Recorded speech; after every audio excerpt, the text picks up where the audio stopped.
Back in the book segment tonight, more crazy political correctness. Last week, singer Katy Perry kicked off the American Music Awards.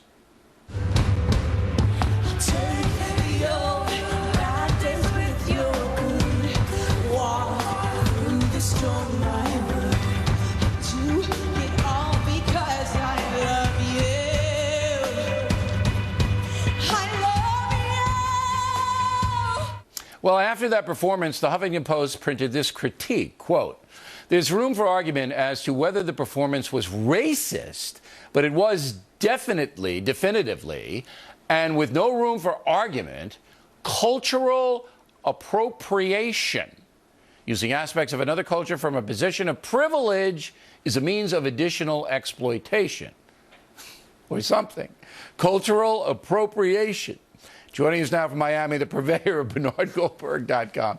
Mr. Goldberg, do you know what the hell that's all about? I actually do. In my hours and hours of research for this segment, I came up with a definition of cultural appropriation. And here's what it is in one sentence. Cultural appropriation refers to picking and choosing elements of a culture by a member of another culture without permission.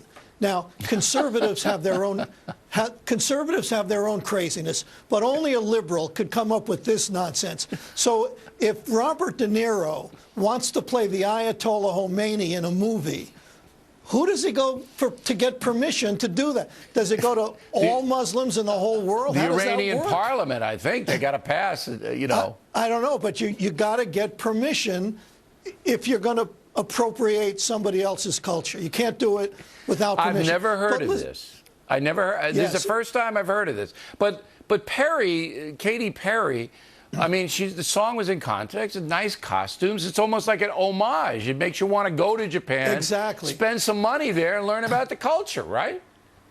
Here's the thing, Bill. This is not about Katy Perry. This is about liberals who, on Halloween, for instance, decide that kids can't wear cowboy outfits or Indian outfits because it's appropriating cowboy culture or Indian culture. And with Katy Perry, she's apparently appropriating Japanese culture. But that's not what it's really about at all. She's not playing just any old Japanese woman. She's playing a geisha, right? And a geisha is a woman who is subservient to men. A geisha tries to please men and make them happy. And in liberal circles, playing such a woman is a felony.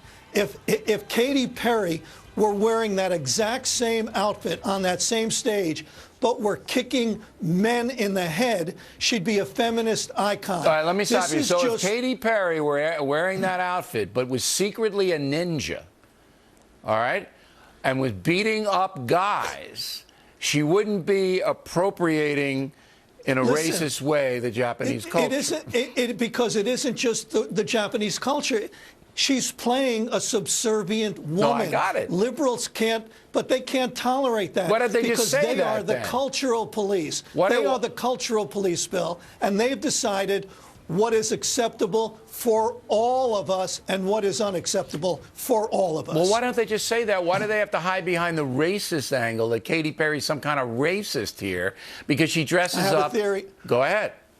I have a theory on that. A lot of these journalists who have been writing about this under the headline is Katy Perry racist and all that, they are young liberals who missed the most important and exciting story and movement of the 20th century, the civil rights movement. And they want their own civil rights movement.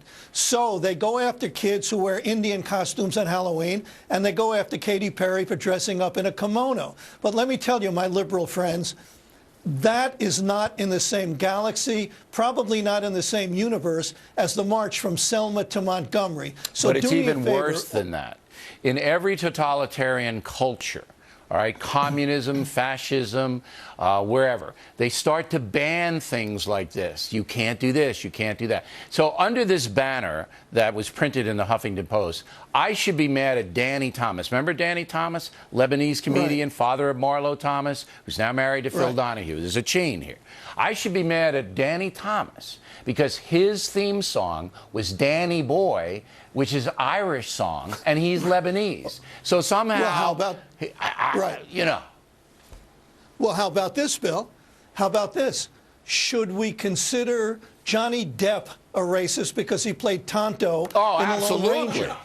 Should we consider? Wait a second, I got two more. Should we consider Keith Carradine? You remember him, who played a Buddhist monk on Kung Fu.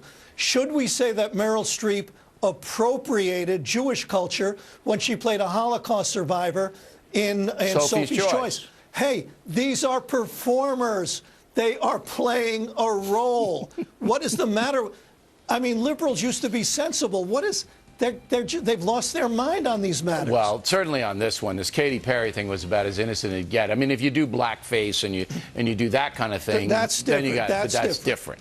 This was an homage, and it was obvious. All right, Bernie Goldberg, everybody. So I don't want you appropriating any Irish stuff down there, Goldberg, in Miami, okay? No, sayonara. See you. Okay.